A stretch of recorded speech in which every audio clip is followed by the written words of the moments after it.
grande problema que a gente tem hoje com relação ao Web3, no estado atual dela, é que ela ainda é uma tecnologia que parece que não foi feita para o usuário final. Ou seja, é uma tecnologia complexa, que não tem assim, uma facilidade de uso num primeiro momento, a pessoa precisa ter um estudo, não é simplesmente como eu faço um Pix tradicionalmente para uma pessoa. Né? É algo que ainda parece que foi feito de devs para devs. O mercado hoje ele é muito baseado em promessas e projetos dizendo que são melhores que o outro em aspectos muito técnicos e muito específicos, e desenvolvedores geniais, né, que constroem tudo isso. E a questão é que ainda não chegou a usabilidade no mundo real, né? Essa é a grande verdade. A gente ainda não utiliza blockchain no nosso dia a dia. Um usuário final que não programe não tem a menor ideia nem de como ler, como usar aquele produto. Então a maior dificuldade para mim de tecnologia Web3 no momento, blockchains, e se entender e popularizar como produto ou uma infraestrutura ser usada por empresas e assim por diante, é o front-end, é a experiência do usuário e como essa aplicação se dá para as pessoas chegarem às pessoas finais. Então isso é muito complicado, eu acho que ainda tem que ter uma curva de evolução da tecnologia, aplicações, mais front-end sendo desenvolvido, para melhorar a experiência do usuário, e aí eu acredito que comece a virar mainstream. Eu acho que hoje a gente ainda está numa fase, talvez, uma fase de inicial, uma fase de experimentação, que muitas vezes, assim, por mais que seja boa, também tem esse outro lado, né? O lado de que a gente ainda não está, talvez, tão preparado para uma adoção em massa, e que muitas vezes o que a gente tem hoje também não serve para uma pessoa que não quer aprender de blockchain, não quer ter uma própria carteira, né? Então, eu acho que a gente ainda está numa fase inicial, mas ao mesmo tempo que a gente ainda está testando as coisas, eu vejo muitos avanços também acontecendo, né? Então,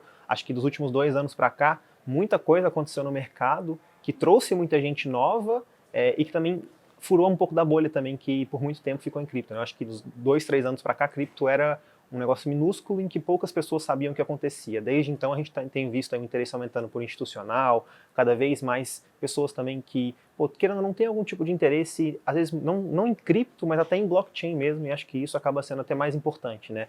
Quanto mais a gente conseguir tirar esse caráter especulativo, que muitas pessoas acabam entendendo cripto, e mostrar para elas que tem todo um universo ali por trás, com educação, com blockchain, com oportunidades. O que eu vejo muito hoje é que precisa se melhorar tanto a parte de experiência do usuário, para mim é a base de tudo, né? Tornar a tecnologia muito invisível, muito fácil de usar, e você também tem interfaces que lembram até aplicativos tradicionais do qual aquele usuário já está acostumado a trabalhar, né? E você conseguir com que ele faça operações de maneira muito simples. Eu falo brincando que o objetivo que a Web3 deveria ter é que o meu pai de 83 anos pudesse utilizar a tecnologia de maneira muito fácil. Quando a gente fala, cara, de Web3 e adoção, né, em grande escalabilidade, adoção em massa, é muito comum que as pessoas procurem por alguma coisa que falta. Então, falta usabilidade, tem que ser mais fácil. Falta escalabilidade, tem que suportar mais pessoas. Falta educação, porque as pessoas têm que saber como é que funciona a cripto. E é claro que essas 3 coisas, elas são sim necessidades, elas são coisas que têm que evoluir.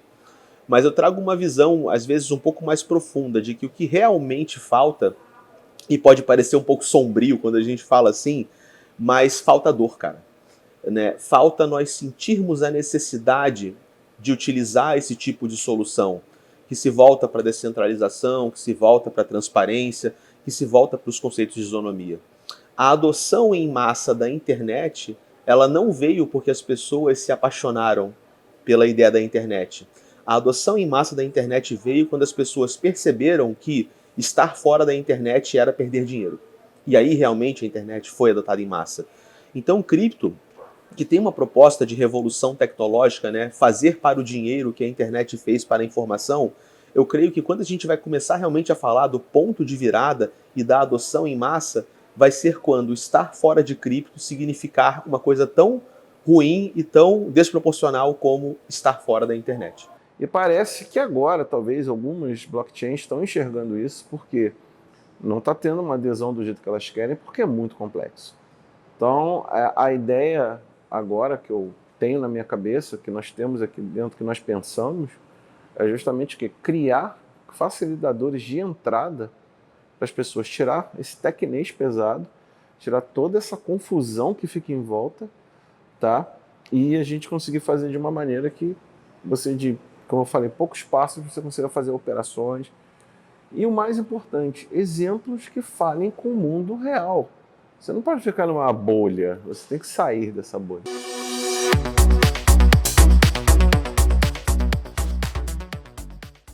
Então, como a gente fura a famosa bolha Web3, né? A famosa bolha da tecnologia? Cada área tem a sua bolha, e com a tecnologia blockchain não é diferente. E como a gente evangeliza essas pessoas a entrar ou adotar essa nova tecnologia?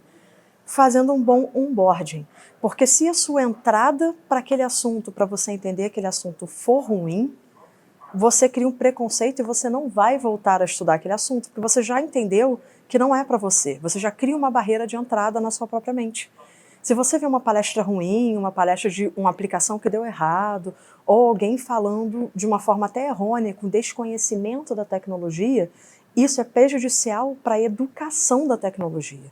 Cara, acho que a primeira coisa é você trazer algum tipo de incentivo, né? Você mostrar para essas pessoas, para essas instituições, o que elas estariam perdendo se elas não estivessem aqui.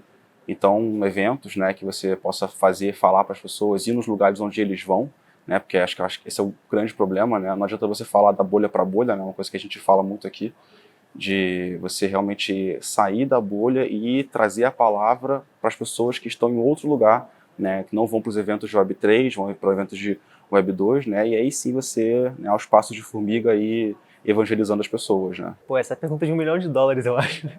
Quem descobriu o segredo, eu acho que tá feito, assim. Acho que a gente já tem visto alguns exemplos de pessoas estourando, e projetos também estourando essa bolha, mas acho que talvez o principal ponto, assim, até mesmo dos eventos, é que muitas vezes a gente quer discutir tecnologia, mas a gente não quer discutir o problema, né? Então a empresa não quer saber da melhor tecnologia, a empresa quer entender como que a blockchain, por exemplo, vai resolver um problema ou uma dor que ela tem hoje, seja ali no armazenamento de dados, seja numa cadeia de suprimento em que tem algum tipo de falha. Então acho que tem muito, assim, de como a gente mostra isso para as pessoas. Isso tem a ver com o linguajar, né? Tem a ver com você colocar as coisas de uma outra forma. Eu sempre brinco com as pessoas quando a gente fala sobre isso. Nós falamos muito complicado, né? Mas no começo da internet também era muito complicado falar sobre internet. Você ia perguntar assim, cara, o que é esse negócio de internet? Aí você ia receber respostas como, vou te explicar o protocolo TCP/IP, né? Vou te explicar o que é HTML, vou te explicar o que é HTTP. E hoje, quando alguém pergunta o que é a internet, você vai ensinar a pessoa a pegar um Uber, você vai ensinar a pessoa a pedir um iFood, você vai ensinar a pessoa a fazer uma transação financeira via Pix. E a gente pode ir até mais longe, cara. Imagina se lá na época da lâmpada você fosse conversar com o Edison e falasse, Edson, pô, me explica aí esse rolê da lâmpada. Você ia ter uma aula de ciência dos materiais, a propriedade dos elétrons, por que uma lâmpada faz uma câmara de vácuo, e como é que aquele filamento brilha quando ele faz resistência à luz elétrica. E hoje em dia, se você fala para alguém te explicar uma lâmpada, você coloca uma lâmpada na tomada, aperta um botão e faz-se a luz, né? Então a gente tem que evoluir realmente o nosso entendimento de cripto, mas a nossa capacidade de não é explicar como o cripto funciona, é explicar para que cripto serve. Eu acho que muitas blockchains, elas estão caindo num erro de continuar olhando só para a bolha, enquanto você tem um oceano de possibilidades aí com novos usuários.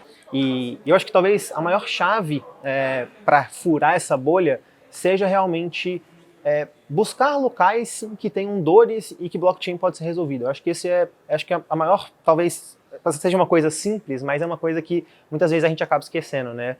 E se você não for programador, você, como área de marketing, não vai entender nada. A pessoa com uma área jornalística não vai entender nada. Então, você não abstrai o conhecimento daquela palestra, e às vezes o desenvolvedor é bom, ele pode estar falando tudo ali, mas o termo técnico complica muito. Então, não tem uma adoção grande no onboarding, e o onboarding tem que ser muito assertivo, porque senão em 10 segundos você perde o público. Que isso é o que acontece na era atual, né, que é a era TikTok. As pessoas estão consumindo informação muito rápido, então se você não explicar da maneira mais simplificada possível o que essa tecnologia pode fazer, pode evoluir e o que ela tende a solucionar, você não consegue pegar o público, você não consegue pegar as startups, você não consegue fazer a empresa entender o porquê que a empresa deve usar aquilo para beneficiar os usuários, o público no geral.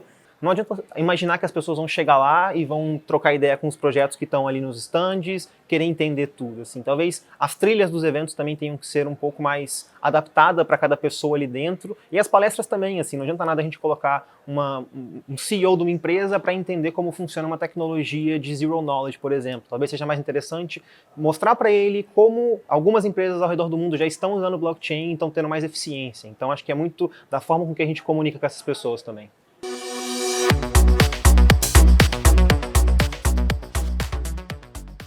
Sempre que a gente vai falar com o mundo corporativo, né, a gente tem que realmente entender a necessidade do mundo corporativo.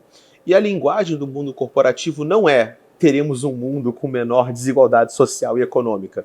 Por mais bonito que isso seja, e por mais que nós tenhamos uma agenda de ESG, a função de qualquer corporação num sistema capitalista, isso não é culpa delas, é da natureza da nossa organização, o objetivo de uma corporação é o buscar a mais-valia e cumprir o dever fiduciário para com seus acionistas. Então, empresas, acima de tudo, buscam eficiência econômica. Ok? Como é que você aumenta o lucro, ou você aumenta a receita, ou você diminui o custo. E trazer eficiência econômica é interessante para qualquer empreendimento corporativo de qualquer mercado, de qualquer setor. E cripto é uma ferramenta de eficiência econômica.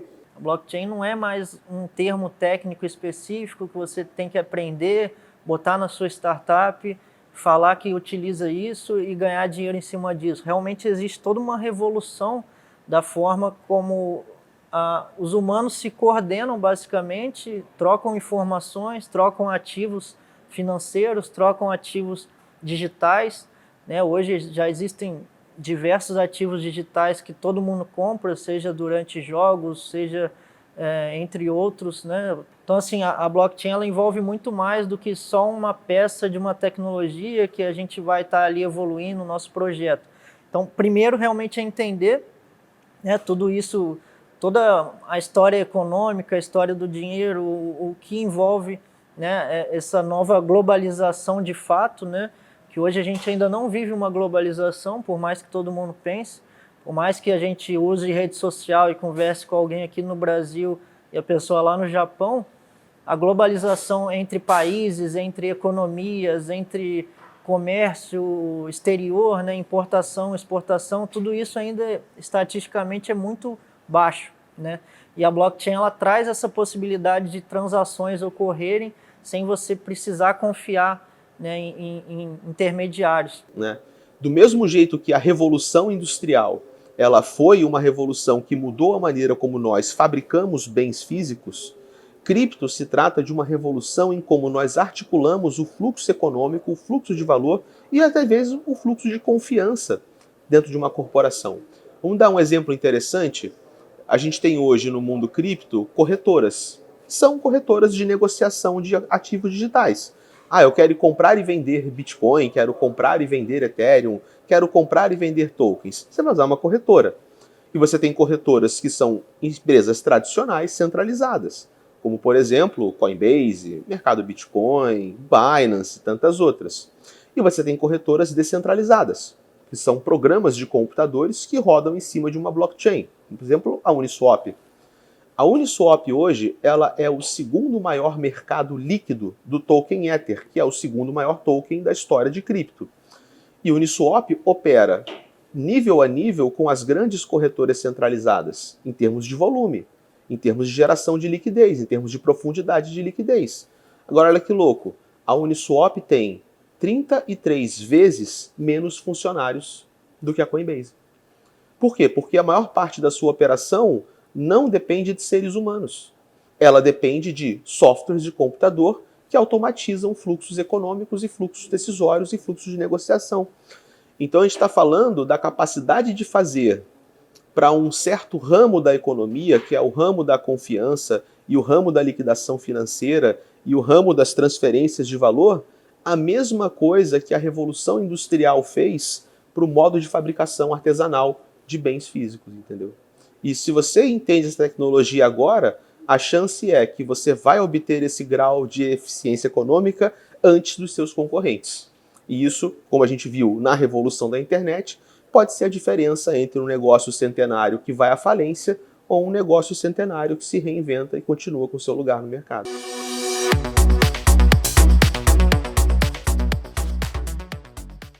Cara, essa ponte, né, que a gente tem entre os dois mundos, ela naturalmente vai ser construída com o tempo, né? Então, acho que é algo natural, que as pessoas vão entendendo um pouco mais as duas realidades, e aí a Web 2 vai migrando um pouco mais para a Web 3, e a gente vai tendo essa troca, né? E aí a gente, enfim, tem esse surgimento da Web 2.5 também. Mas acho que a principal diferença que vai trazer, né, esse gatilho, esse destrave, é uma clareza regulatória. É você ver os países, as leis, elas trazendo uma clareza para que você possa se sentir mais à vontade em aportar e entrar nesse mundo como é hoje, entendeu? Cripto nasce, o berço de cripto é o movimento criptoanarquista, né? Poucas pessoas falam sobre isso hoje, mas as origens do que nós entendemos como a tecnologia revolução cripto, elas vêm de um movimento contra a cultura de tecnologia dos anos 70, que foi o movimento criptoanarquista. E de uma forma ou de outra, essa herança, ela persiste até hoje, quando você fala do sujeito que é, digamos assim, entre aspas, full Web3 ou muito criptonativo. Ele é embrenhado de uma narrativa anti-governo, de uma narrativa anti-corporação, de uma narrativa anti-establishment. E com isso também vem uma indisposição natural a entender as coisas que já funcionam bem na Web 2. Porque essa pessoa é embrenhada de uma ótica onde tudo aquilo que não é Web 3, não é ultra descentralizado, não está alinhado com o que ele considera o ethos cripto, aquilo é ruim, aquilo é desmerecido. Não existe ainda uma interface, não existem pessoas entendendo o negócio em si. Tá? Muitos estão ainda no mundo do tecnês, só do dev, mas eles não enxergam as oportunidades de negócio e tentam realizar negócios apenas dentro daquela tecnologia e dentro da cultura de Web3. Só que se você sai dali de dentro e começa a trazer isso para o mundo real e começa a gerar, digamos assim, conexões que façam sentido para uma grande empresa ou para uma instituição, alguma coisa, você começa realmente a gerar projetos e produtos que são o quê? Sustentáveis. Você começa a usar aquela tecnologia começa a rodar, começa a ganhar dinheiro. Você começa não só a ficar utilizando, por exemplo, o blockchain, simplesmente como um mecanismo, uma ferramenta financeira. Você consegue trazer isso para uma série de coisas no mundo real. E o negócio acontece quando aquela solução impacta num case real. Por exemplo, uma certificação, uma cadeia de supply chain. Né? Isso aí você consegue utilizar blockchain muito facilmente, tá? Para gerar negócios e oportunidades. Como tem muita dificuldade técnica em Web3, nós traduzimos o linguajar para que eles possam entender o uso comum e quais são os benefícios dessa tecnologia e que dores elas curam no geral do mercado tradicional, para que eles consigam realmente aplicar no dia a dia. Senão, não gera negócios. E por que negócios é importante? Porque negócios movimentam a economia. E se não movimentar a economia e se as pessoas não pagarem suas contas, né, que é o famoso como paga boleto no final, as pessoas não adotam. Então, se aquilo não solucionar um problema que existe no mercado existente, vai continuar com a tecnologia do mercado existente. Então, hoje a Web3 ela tem realmente uma demanda muito grande de profissionais que entendem de como estruturar um modelo de negócio, o que essa empresa, o que essa startup realmente está propondo e está vendendo, e se conectar com essa galera técnica. Né? Existe um esforço necessário para conseguir essa comunicação e construir alguma coisa e até conversar com essa galera que às vezes está ali fazendo coisas técnicas, mas que também estão buscando conversar com pessoas num perfil mais business. Né? Eu não sou um cara, por exemplo, não me considero criptoanarquista, anarcocapitalista, eu me considero um entusiasta da tecnologia, da capacidade da tecnologia de melhorar as coisas. Então o que nós estamos fazendo, e isso é uma coisa relativamente nova e recente no mundo cripto, uma parte do mundo cripto está se descolando desse viés mais contra a cultura ou até radical ou revolucionário e querendo encontrar possibilidades de casamento com as coisas e com a forma como as coisas já acontecem no mundo tradicional. Então nós já temos hoje uma grande aproximação de venture capitals com projetos cripto, temos aproximação entre governo e cripto, e a gente está numa fase agora que é uma fase de aproximação. E o que vai sair dessas conversas, a gente ainda não tem ainda, né, grandes casos de uso e grandes exemplos, além das analogias do mercado financeiro, que é replicar finanças no mundo cripto e replicar sistemas de investimento e retorno. Nós agora estamos indo para uma outra linha, com as CBDCs, as moedas digitais de bancos centrais, conversas com Gov, conversas com banco, para entender realmente dentro da estrutura socioeconômica que a gente tem hoje, onde cripto entra, mas também o que cripto pode aprender. E acho que esse é um diálogo em construção. Sim, não. E eu acho que falta muito isso mesmo, assim. Por exemplo, eu não sei como é que funciona o iFood, eu não sei como é que funciona o Uber. Eu só sei que eu peço a comida chega na minha casa. Eu peço o carro me leva pro lugar. E muitas vezes eu acho que em cripto a gente quer, assim, talvez porque a gente é muito entusiasta, porque a gente gosta, muita gente quer, faz questão de explicar as coisas, mas muitas vezes explicando as coisas a gente só complica e deixa mais complicado ainda, assim. Então talvez dar um passo para trás, deixar a coisa mais simples, usar mais analogias também, acho que é muito importante pra gente trazer um pouco mais para a realidade, né? Então esse exemplo que você trouxe é interessante, mas acho que a gente pode trazer para qualquer realidade, assim. Muitas vezes a gente vê as pessoas falando e as pessoas palestrando sobre, pô, por que o meu projeto é o melhor, por que a minha tecnologia é a melhor, mas, pô, como que a gente vai poder aplicar isso numa empresa, ou como é que a gente vai poder trazer uma experiência simples que um usuário vai poder baixar um aplicativo, fazer interações em blockchain e muitas vezes nem saber que está interagindo em blockchain. Eu acho que talvez essa seja uma grande jogada que a gente possa ver daqui para frente.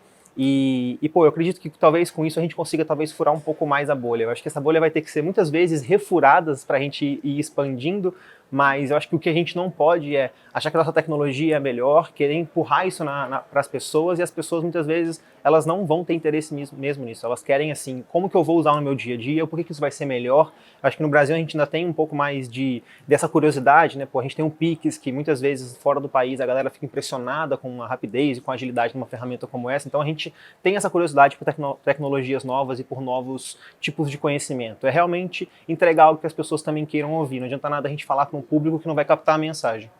E às vezes o pessoal está com muito em volta, com muitas oportunidades, e a galera só está olhando para aquele ponto.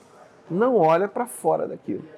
Então tem negócio pra caramba, só que primeiro o pessoal de lá tem que entender que a tecnologia deles pode ser aplicada no mundo real de maneira efetiva, e o pessoal daqui tem que entender que essa tecnologia também tem a possibilidade de transformar coisas que são simples em coisas muito mais complexas. A gente fala muito que quando a gente vai em evento de inovação, o pessoal está falando a mesma coisa de 8 anos atrás. As ideias são as mesmas. Ainda o pessoal ainda quer fazer o próximo Uber. Não rola. Mas o pessoal não entende que o Web3, de repente, pode criar um próximo Uber com uma série de coisas muito legais e aquilo escala. E ninguém está olhando para isso. Ninguém está olhando para isso. Está todo mundo olhando para o by the book. Então esse é um desafio, é você gerar a oportunidade de negócio com a tecnologia e entender como aquela tecnologia pode gerar um negócio com o mundo tradicional.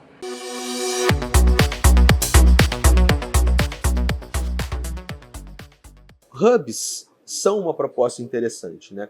E hubs são uma proposta interessante especialmente em mercados emergentes. Porque mercados emergentes, como o cripto e como o começo da internet, têm a característica de atrair muito capital intelectual.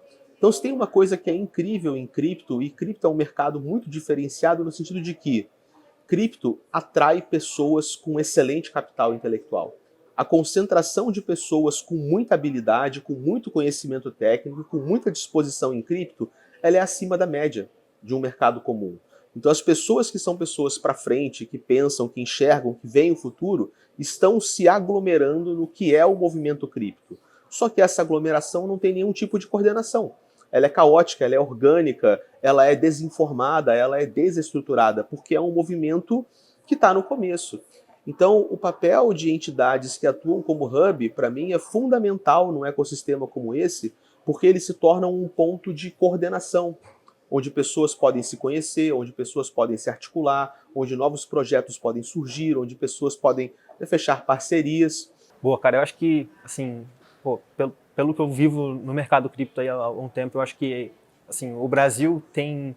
As pessoas que se envolvem com Web3 no Brasil são muito batalhadoras, eu diria, assim, porque comparando a gente com lá fora do Brasil, a gente não tem que fazer o mesmo com que as pessoas estão lá fora. A gente sempre tem que se mostrar mais, né? Grande parte da Web3 está em inglês. Quando não está em inglês, está, por exemplo, no espanhol. Mas a gente do Brasil não fala espanhol e também não fala inglês. E achar que as pessoas vão querer aprender cripto, que já é um assunto difícil, que já é um assunto que a maior parte da população não quer, talvez, se inteirar em inglês ou em espanhol, eu acho que é irreal. E eu lembro que quando eu fui no meu primeiro evento cripto, acho que em 2021, 2022, para mim, aquilo ali mudou minha vida. E não porque foi um melhor evento que eu fui, mas porque eu vi que tinham pessoas malucas como eu ali do outro lado que também acreditavam naquilo. Claro que, eu sou uma pessoa que gosta da tecnologia, eu estou mais envolvido com isso. Então, tem esse outro lado também, mas ver pessoas ali que existem, que são físicas, que têm rostos e tem problemas igual você também, eu acho que é muito importante. Então, ter esses locais físicos, eu acho que acabam sendo uma virada de chave.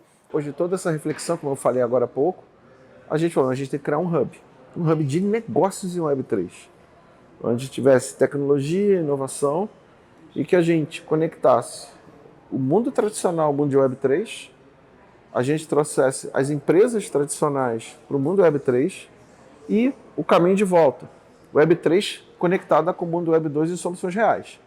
E, ao mesmo tempo, mostrar para as blockchains que a gente precisava tropicalizar essa visão para o Brasil. Não adiantava só fazer um hackathon de 2 semanas, as coisas estavam queimando dinheiro, jogando dinheiro fora. A gente precisava de um processo maior, que a gente formasse mão de obra, formasse negócio, entendesse as necessidades.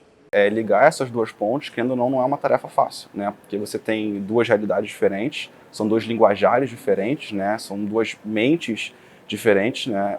E assim, acho que você ter essa cola em que você possa juntar essas duas realidades é uma solução. Bom, acho que o Node realmente ele está trazendo todas essas lacunas, fechando todas essas lacunas que a gente comentou, né? De realmente conectar as pessoas mais técnicas, conectar a indústria, o corporativo, conectar a galera que está querendo gerar uma startup, conectar os jovens às universidades. Então, assim, realmente o trabalho feito aqui dentro do mundo inteiro, eu vejo que realmente tem tudo para se tornar uma referência. Então, o Node, a principal função dele é um gerador de negócios entre os dois mundos.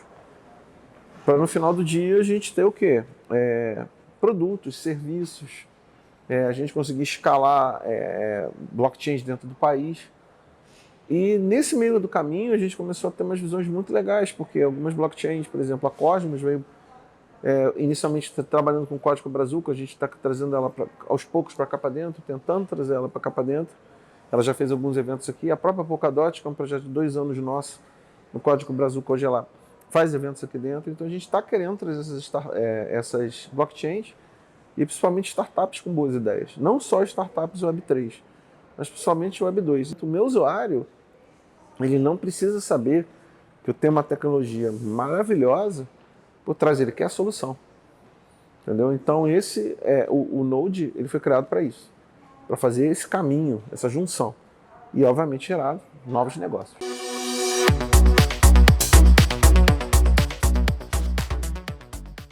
A tendência é evoluir, então nós temos a Web3 com a tecnologia blockchain.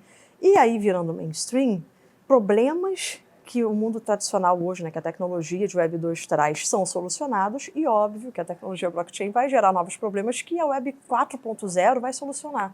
E aí a evolução mesmo tecnológica. Tem coisas que a gente não pode prever, mas tem coisas que a tecnologia blockchain cura, que é um grande câncer no mercado atual, que é o roubo de dados, o uso ilegal desses próprios roubos de dados, mas o uso legal de várias informações que você não deu acesso, mas a empresa roubou.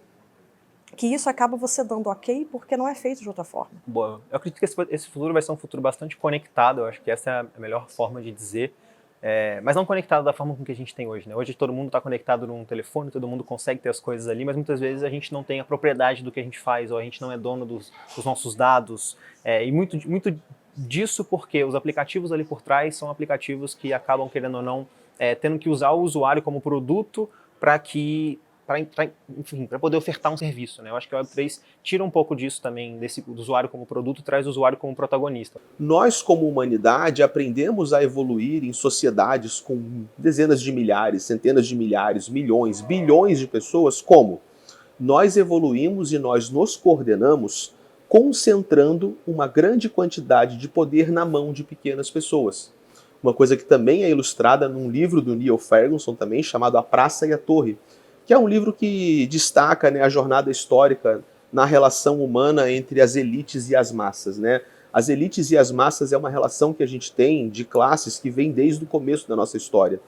Elites se formam, e por mais que a gente fale mal das elites, as elites elas cumprem o papel de organizar as coisas.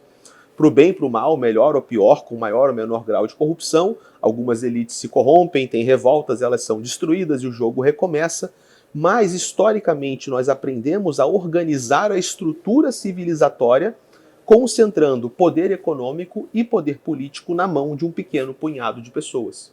E isso foi porque nós nunca tivemos na história da humanidade uma evolução tecnológica que permitisse o quê? Sistemas de confiança e de organização em larga escala sem a centralização na mão de poucos humanos.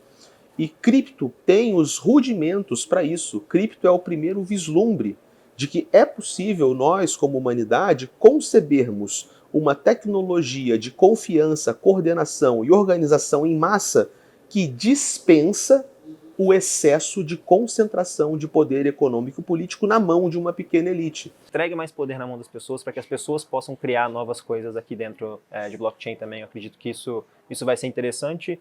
E, para muito além disso, eu espero muito que a blockchain também traga para a gente uma maior conectividade global, né? Hoje a gente tem a possibilidade de conversar com pessoas, mas a gente não tem, por exemplo, a possibilidade de enviar dinheiro de um lado para o outro no sistema financeiro tradicional, que é custoso, demora, vai ter taxa, muitas vezes você vai ter problema com o seu banco se você quiser enviar uma quantia determinada, se for mais alta, se for mais baixa, dependendo do seu capital. E, o Web3 elimina isso, né? O Web3 te permite fazer qualquer tipo de movimentação, sem qualquer tipo de horário, permite conectar com pessoas em outros locais. E eu vejo que a Web3, né, na verdade, a tecnologia blockchain, ela já está gerando essa questão política, né, de onde isso é mais favorável, vai atrair esse tipo de pessoa. A gente tem o exemplo de El Salvador, que foi o primeiro país, né, que legalizou o Bitcoin, e muitas empresas foram para lá, né? Inclusive um fundo de venture capital que eu trabalho hoje, ele tem sede jurídica em El Salvador, porque a questão de taxas e burocracia é muito mais favorável por lá. E eu vejo que vai existir esse caminho, seja de cidades independentes, seja de estados independentes, entre aspas, né? Mas que existe ali uma coordenação à parte, utilizando a tecnologia. Então eu vejo que existe esse caminho, né, dentro da tech, e a questão de eficiência, né? Tipo, hoje fazer uma transação de qualquer tipo de setor vai ser mais barato, muitas coisas que hoje são super burocráticas vão se tornar cada vez mais simples e fáceis de ser executadas, né? Eu vejo hoje a Web3 se tornando uma tecnologia invisível. A gente vai usar blockchain, a gente vai usar NFTs, vai usar uma série de coisas, só que a gente não vai saber que está usando. É o que eu sempre gosto de fazer essa pergunta: como é que funciona o sistema de mensageria de banco do Pix? Não quero saber. Eu quero telefone, CPF ou e-mail e mandar o dinheiro ou receber o dinheiro que eu tenho que receber.